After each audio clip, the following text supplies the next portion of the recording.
கண்டிப்பாக லைஃப்பில் ஒரு வாட்டியாவது நீங்கள் இதை செஞ்சு பார்க்கணுன்னு நான் சொல்லுவேன். இப்போ பாருங்களேன் எவ்வளோ க்ரீமியாக இருக்குது. இதோட ஸ்வீட் ஆகட்டும், இதோட கன்சிஸ்டன்சி, ஃப்ளேவர், டேஸ்ட்டு செம்மையாக இருக்குது. Hi friends, welcome to cook with Sangeetha. இன்னைக்கு நம்ம பார்க்க போகிறது ரைஸ் பாலாடை பாயாசம் தான் நம்ம பண்ண போகிறோம். அதுவும் ரெடிமேட் மிக்ஸ் வச்சுட்டு நான் வந்து பார்த்தீங்கன்னா RRR பிராண்ட் எடுத்திருக்கேன். ஸோ நீங்கள் ரெகுலராக எது யூஸ் பண்ணுறீங்களோ அதையும் யூஸ் பண்ணலாம். இந்த பாயாசம் நம்ம இன்ஸ்டண்ட்டாக செய்ய போகிறோம். இந்த பேக்கெட்லேயே பார்த்தீங்கன்னா சர்க்கரையும் இருக்கும். நான் வந்து 300 கிராம் பேக்கெட் எடுத்திருக்கேங்க. இப்போ இது ஓப்பன் பண்ணி ஒரு பாத்திரத்தில் கொட்டிடலாம். பாருங்கள், நான் சொன்ன மாதிரி இதுலேயே சர்க்கரையும் கலந்துருக்கு. இதுக்கு மேலே வேணும்னா நம்ம எக்ஸ்ட்ரா போட்டுக்கலாம், நம்ம விருப்பம்தான். ஒரு சிலருக்கு ரைஸ் பாலாடைனா என்னன்னு தெரியாது. ஆக்சுவலாக இங்கே பாருங்கள் வெள்ளை வெள்ளையாக இருக்குது இல்லை, குட்டி குட்டியாக. ஸோ இது வந்து ரைஸில் செய்கிறதான். நம்மளே கூட வீட்டில் செய்யலாம், பட் அதுக்கு ரொம்ப டைம் ஆகும். ஸோ இந்த மாதிரி ரெடிமேடாகவே நமக்கு கிடைக்கும். ஆக்சுவலாக பார்த்தீங்கன்னா கேரளாவில் இது ரொம்ப ஃபேமஸ். எல்லா விசேஷத்துக்குமே இது செய்வாங்க. ஸோ உங்களுக்கும் இது தெரியப்படுத்தணும்னு நினச்சேன். இந்த பாயாசம் மெயினாக நான் செஞ்சு காட்டுறது எதுக்குன்னு பார்த்தீங்கன்னா சீக்கிரமாக செஞ்சிடலாம். 25 நிமிஷம் டு 30 நிமிஷத்தில் செஞ்சிடலாம். பட் பயங்கர டேஸ்ட்டாக இருக்கும். நான் கண்டிப்பாக அடித்து சொல்கிறேன், இது வரைக்கும் நீங்கள் சுவைக்காத சுவையாக இருக்கும். நான் செய்கிற இதே மெத்தடே ஃபாலோ பண்ணுங்கள். இப்போ இது அப்படியே ஒரு பக்கம் வச்சுடுங்க. அடுத்தது முக்கியமான பொருள் பால். நான் 2 லிட்டர் பால், காய்ச்சின பால் எடுத்திருக்கேன். காய்ச்சின பாலாக இருந்தாலும் சரி, காய்ச்சாத பாலாக இருந்தாலும் சரி, நல்லா திக்காக இருக்கிற பாலாக எடுத்துக்கோங்க. இன்றைக்கி 300 கிராம் அளவுள்ள பேக்கெட் தான் நம்ம எடுத்திருக்கோம். அதுக்கு 2 லிட்டர் பால் வேணும். ஈவன் பார்த்தீங்கன்னா இந்த பேக்கெட்லேயே எல்லா இன்ஸ்ட்ரக்ஷன் அளவுகள் போட்டிருக்கோம். நீங்கள் அதை வேணால் கூட ஃபாலோ பண்ணலாம். ஸோ நமக்கு முக்கியமான பொருள் இவ்வளோதாங்க. வாங்க இப்போ பாயாசம் செய்ய ஸ்டார்ட் பண்ணிடலாம். பாயாசம் செய்யறதுக்கு ஸ்டவ் ஆன் பண்ணி அகலமான ஒரு பாத்திரம் வச்சுட்டேங்க. இப்போது நம்ம எடுத்து வச்ச 2 லிட்டர் பாலும் இதிலே ஊற்றிடலாங்க. அடுப்பணல் இப்போ ஃபுல்லாக வச்சுட்டு ஸோ பால் கொதிக்கிற வரைக்கும் அப்படியே இடையில இப்படி விடாமல் கிளறி கொடுத்துக்கிட்டே இருக்கணுங்க. எப்பயுமே வெறும் மில்க் மட்டும் வச்சு பாயாசம் செய்யக்கூடாது, கொஞ்சமாவது தண்ணி கலக்கணும். ஸோ இப்போ இதில் ஒரு 100 ml தண்ணி ஊற்றிக்கிறேங்க. இப்படி கிளறி கொடுத்துடலாம். இப்போ தான் பால் நல்லா சூடாகிருக்கு. இதை நல்லா கொதிச்சு வரட்டுங்க. பால் பொங்கி வர ஆரம்பிச்சிருச்சுங்க. ஸோ விடாமல் நான் கிளறி கொடுத்துக்கிட்டே தான் இருந்தேன். அதே மாதிரி இந்த சைடில் பாருங்கள் அப்படியே பால் ஆடை கட்ட ஆரம்பிக்கும். அதை எடுத்து விடணும். இதில் இருக்கிற ஆடை தான் அவ்வளோ டேஸ்ட் கொடுக்கும் இந்த பாயாசத்துக்கு. இப்போ நல்லா பால் பொங்கிடுச்சு. 3 நிமிஷத்துக்கு அடுப்பணல் கம்மியாக வச்சுருங்க. இந்த பால் கொஞ்சம் சுண்டுட்டோம். அந்த பால் சுண்ட தான் நமக்கு டேஸ்ட் நல்லாயிருக்கும். இந்த 3 நிமிஷமும் நம்ம விடாமல் கிளறி கொடுத்துக்கிட்டே தான் இருக்கணும்.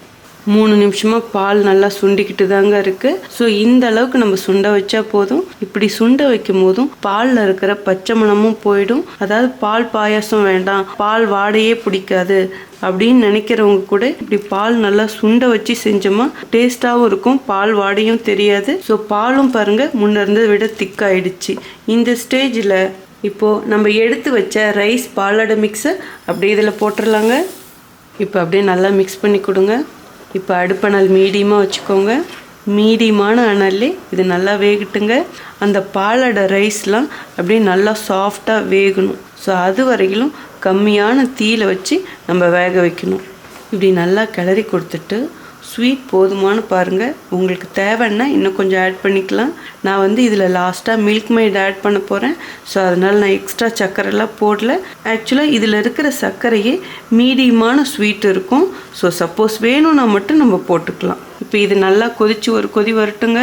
பாருங்கள், ரைஸ் பாலாடை போட்டதுக்கப்புறம் நல்லா ஒரு கொதி வந்துருச்சு. இப்போ அடுப்பணல் ஃபுல்லாக கம்மி பண்ணிவிடுங்க. இந்த ஸ்டேஜில் இதில் 1 டீஸ்பூன் நெய் போட்டுக்கலாங்க. இனிமேல் கம்மியான தீயிலே 10 நிமிஷத்துக்கு இந்த பாயாசம் நல்லா சுண்டி கொதிக்கட்டுங்க. 10 minutes later. பாருங்க, 10 நிமிஷத்துக்கு அப்புறம் பார்க்குறேன் நல்லா சுண்டிடுச்சு. ஆனால் நான் இடையில கிளறி கொடுத்துக்கிட்டு தான் இருந்தேன். நம்ம பாயாசம் நல்லா திக்காயிடுச்சு. இது வந்து கரெக்டான கன்சிஸ்டன்சி. இந்த பாலாடை ரைஸும் நல்லா வெந்துடுச்சு. பார்த்தாலே தெரியும், அப்படியே சாஃப்டாக டிரான்ஸ்பரண்ட்டாக இருக்கும். இப்போ இதோட விட போகிறது கிடையாது. ஸோ நான் வந்து இப்போ இதில் மில்க் மெய்டும் ஊற்ற போகிறேன். 400 கிராம் மில்க் மெய்ட் டின்னு தான் எடுத்திருக்கேன். இதிலேருந்து பாதி மட்டும் இப்போ ஊற்றிக்கலாங்க. இப்போ நல்லா கிளறி கொடுங்க. மில்க் மெய்டு ஊற்றுறது ஆப்ஷனல் தாங்க. பட் மில்க் மெய்டு ஊற்றும் போதும் செம்ம ரிச் க்ரீமியாக இருக்கும். அந்த ஃப்ளேவர்லேருந்து டேஸ்ட்லேருந்து எல்லாமே மாறும். அவ்வளோ சூப்பராக இருக்கும். என்னை பொறுத்த வரைக்கும் மில்க் மெய்டு இல்லாத பாயாசமே இல்லைன்னு சொல்லுவேன். ஏன்னா மில்க் மெய்டுங்கிறது பாலை நல்லா சுண்ட காய்ச்சறது தான். இப்போ பாருங்களேன் எவ்வளோ க்ரீமியாக இருக்குது. கரெக்டாக இருக்குது. ஆக்சுவலாக மில்க் மைடு வந்து நீங்கள் உங்களுக்கு தகுந்த மாதிரி ஊற்றிக்கோங்க, ஏன்னா அதுலேயும் ஸ்வீட் இருக்கும். ஸோ அவ்வளோதாங்க. இப்போ வந்து ஸ்டவ் ஆஃப் பண்ணிவிடுங்க. ஸ்டவ் ஆஃப் பண்ணதுக்கப்புறம் இதில் 1/2 டீஸ்பூன் நெய் போட்டுக்கலாங்க. நான் நெய் எங்கெல்லாம் போடுறேனோ அது ஆப்ஷனல் தான், பட் இந்த மாதிரி செஞ்சு பாருங்கள், பயங்கர ரிச் அண்ட் டேஸ்ட்டாக இருக்கும். இப்போது இதுலேயே 1/2 டீஸ்பூன் ஏலக்காய் பொடி பண்ணி வச்சுருக்கேன், அதுவும் போட்டுக்கலாங்க. இப்போ எல்லாத்தையும் ஒன்று சேர்ந்து கிளறி கொடுங்க. இவ்வளோதாங்க. நீங்கள் இப்படியே வேணாலும் விட்டுடலாம், இல்லை இதுக்கு முந்திரி பருப்பு பொரிச்சு கொட்டுறதுனாலும் கொட்டலாம். வாங்க இப்போ இதுக்கு எப்படி முந்திரி பருப்பு பொரிச்சு கொட்டுறதுங்கிறதும் பார்க்கலாம்.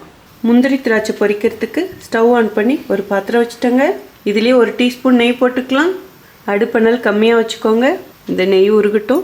1 கைப்பிடி முந்திரி பருப்பு எடுத்து வச்சுருக்கேன், அதுவும் இதிலே போட்டுக்கலாங்க. முந்திரி பருப்பு நீங்கள் கூடி குறைச்சி போட்டுக்கலாம், உங்கள் விருப்பம்தான். பட் எந்த அளவுக்கு முந்திரி திராட்சை போடுறோமோ அந்த அளவுக்கு ருசி கூடுங்க. இப்போ இந்த முந்திரியை நல்லா செவக்க வறுத்துக்கலாம், ஆனால் கம்மியான அனலில் தான் வறுக்கணும். பாருங்கள், முந்திரி பருப்பு லேசாக செவக்க ஆரம்பிச்சிருச்சு. இந்த ஸ்டேஜில் உலர்ந்த திராட்சை 1 கைப்பிடி எடுத்து வச்சுருக்கேன், அதுவும் இதிலே போட்டுக்கலாம். நான் 2 கலர் எடுத்திருக்கேன், இருந்தால் இப்படி செய்யுங்க, இல்லைன்னா நீங்கள் எப்படி வச்சுருக்கீங்களோ அதுக்கு தகுந்த மாதிரி எடுத்துக்கோங்க. இப்போ இதையும் சேர்த்து கிளறி கொடுங்க. இந்த திராட்சையும் நல்லா உப்புற வரைக்கும் நல்லா இதை பொரிச்சிக்கலாங்க. முந்திரி திராட்சை எல்லாமே ஒன்று போல் செவந்துடுச்சுங்க. இப்போ ஸ்டவ் ஆஃப் பண்ணிவிடுங்க.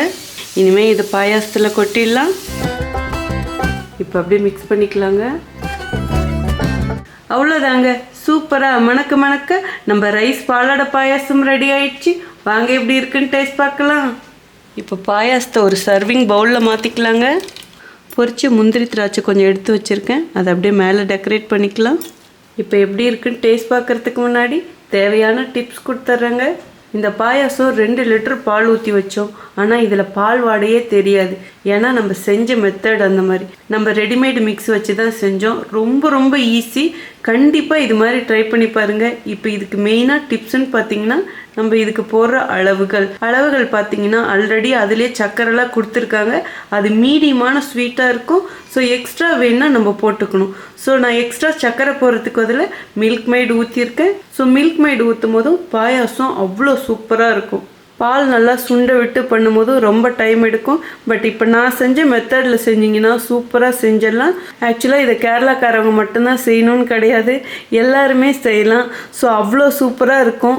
ஒரு தடவை நீங்கள் செஞ்சீங்கன்னா திரும்ப திரும்ப கேட்பாங்க. இந்த ரைஸ் பாலாடை பாயாசத்தை கண்டிப்பாக நீங்களும் செஞ்சு பாருங்கள். இந்த அளவுக்கு நீங்கள் தெரிஞ்சுக்கிட்டாலே இதை செம்மையாக செஞ்சு ஆஸ்திடலாங்க. இப்போ எப்படி இருக்குன்னு டேஸ்ட் பார்த்துடலாங்க. இந்த பாயாசத்தோட கன்சிஸ்டன்சி பாருங்களேன், அதுதான் ரொம்ப முக்கியம். நான் செஞ்சு இப்போ 15-20 நிமிஷத்துக்கு மேலே ஆயிடுச்சு. ரொம்ப லைட்டான சூடு தான் பாயாசம் இருக்குது. ஆறுனதுக்கு அப்புறம் கூட இந்த பாயாசம் இந்த கன்சிஸ்டன்சியில் இருக்கணும், அப்போ தான் ருசியாகவும் இருக்கும். அது மட்டும் கிடையாது, பாயாசம் வச்சு கட்டியான பிறகு பால் ஊற்றுனீங்கன்னா டேஸ்ட்டே நல்லா இருக்காது. பாலோட வாடையும் ரொம்ப அதிகமாக இருக்கும். அதே மாதிரி இந்த பாயாசத்தை நீங்கள் 2-3 நாள் ஃப்ரிட்ஜில் வச்சு கூட சாப்பிட்லாம். மெயினாக இந்த பாயாசத்தை சூடாகவும் சாப்பிட்லாம். அதை விட பார்த்தீங்கன்னா நீங்கள் ஃப்ரிட்ஜில் வச்சு கூலாக இதை சாப்பிட்டீங்கன்னா சும்மா அப்படி இருக்கும். இப்போ எப்படி இருக்குன்னு டேஸ்ட் பார்த்துடலாங்க. அப்படியே முந்திரி திராட்சையோட சேர்த்து சாப்பிட்ருவோங்க. அடியில் பாருங்கள், அப்படியே அந்த ரைஸ் பாலாடெல்லாம் இருக்குல்ல, அதோடையும் சேர்த்து சாப்பிடுவோம். சாப்பிட்டு பார்த்துடலாம். ஓ மை காட், அவ்வளோ சூப்பராக இருக்குது. பர்ஃபெக்ட்னா பர்ஃபெக்ட்டு, சும்மா அப்படின்னு சொல்லுவேன். இதோட ஸ்வீட் ஆகட்டும், இதோட கன்சிஸ்டன்சி, ஃப்ளேவர், டேஸ்ட்டு செம்மையாக இருக்குது. கண்டிப்பாக லைஃப்பில் ஒரு வாட்டியாவது நீங்கள் இதை செஞ்சு பார்க்கணுன்னு நான் சொல்லுவேன். ஸோ என்னை நம்பினீங்கன்னா ட்ரை பண்ணி பார்த்துட்டு எப்படி இருக்குன்னு சொல்லிட்டு கமெண்ட் பாக்ஸில் சொல்லுங்கள். உங்களுக்கு ஒரு சிலருக்கு டவுட் வரலாம், ரைஸ் பாலாடை பாயாசம் எங்கே கிடைக்குன்னு சொல்லிட்டு. ஸோ எல்லா டிபார்ட்மெண்ட் ஸ்டோர்லேயும் கிடைக்கும், ஈவன் ஆன்லைனில் கூட கிடைக்கும், லைக் அமேசான், ஃப்ளிப்கார்ட்லேயும் கிடைக்கும். ஸோ சாதாரணமாக நம்ம வீட்டுக்கு பக்கத்தில் இருக்க கடைக்கிட்டே கிடைக்கும். நான் அங்கே தான் வாங்கினேன். அதே மாதிரி ஒன்று மட்டும் ஞாபகம் வச்சுக்கோங்க, இதில் சக்கரை மிக்ஸ் பண்ணியே இருக்கும், இல்லை பிளைனாக வெறும் ரைஸ் பாலாடை மட்டும் இருக்கும்.